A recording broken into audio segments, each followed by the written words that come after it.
We've all been there. At some point, we decide it's time to get healthy. So we make a list, we go to the grocery store, and we decide to start purchasing items that are much healthier for us. The first thing that we check is the nutrition label.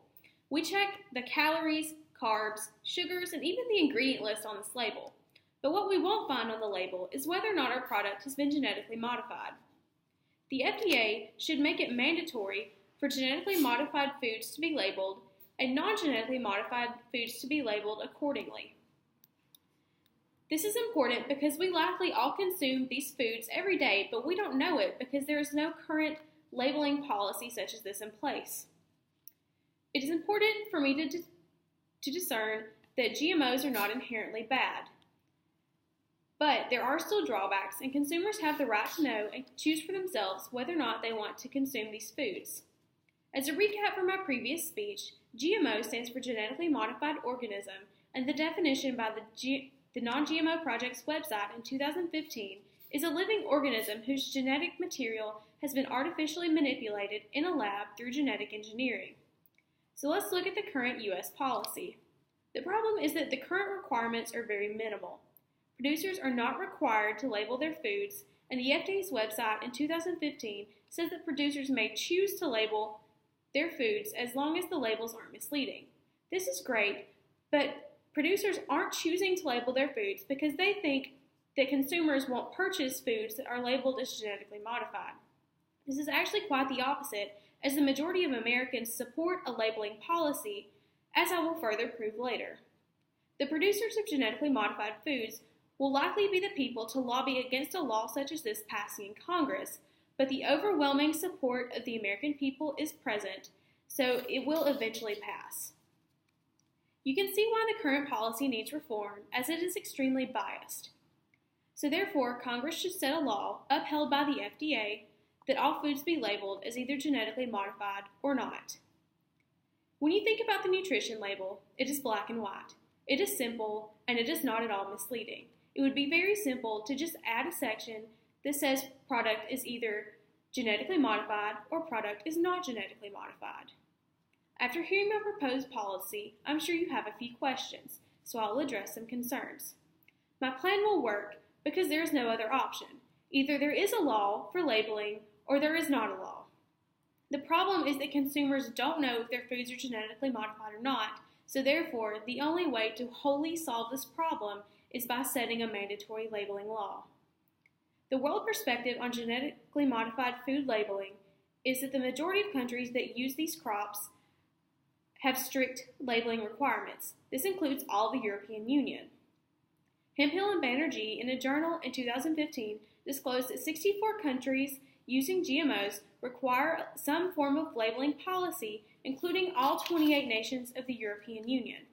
The United States and the European Union have similar food and environmental policies, so it's time for the U.S. to step up and have a stricter labeling policy.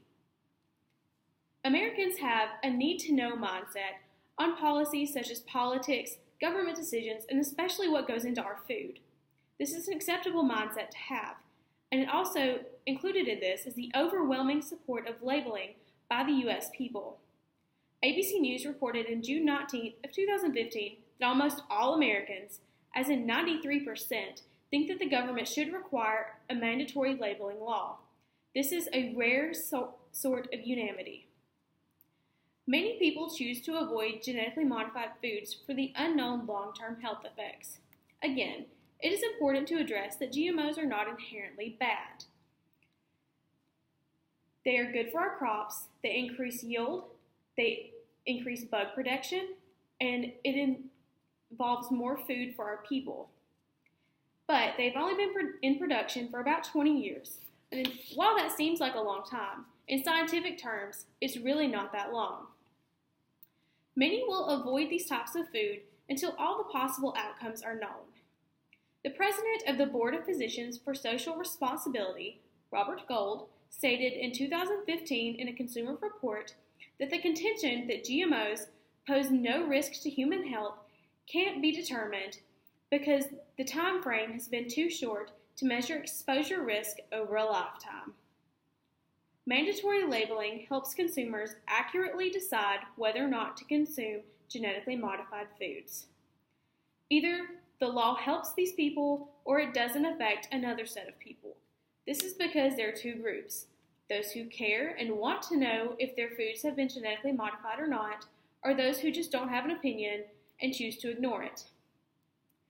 The law will help the people who do want to know and inform them of what is in their food, but it will not affect the people who don't really care, which means that there's really no downside to this law. So these have been a few reasons why my policy is important to put in place. So let's recap the main points. In the United States, genetically modified foods are not currently required to be labeled, but all foods should be labeled as either genetically modified or not genetically modified as determined by a law upheld by the FDA. The problem is that consumers don't know if their foods are genetically modified or not, and so therefore a mandatory labeling law will help them to know and solve the problem. The American people have proved that they want this change so they can decide for themselves whether or not to eat these types of foods. Labeling is mandatory in all of the European Union and most other countries using genetically modified crops. Finally, I'll leave you with this. I hope that one day soon we will all be able to check the nutrition label and decide for ourselves whether or not to eat genetically modified foods.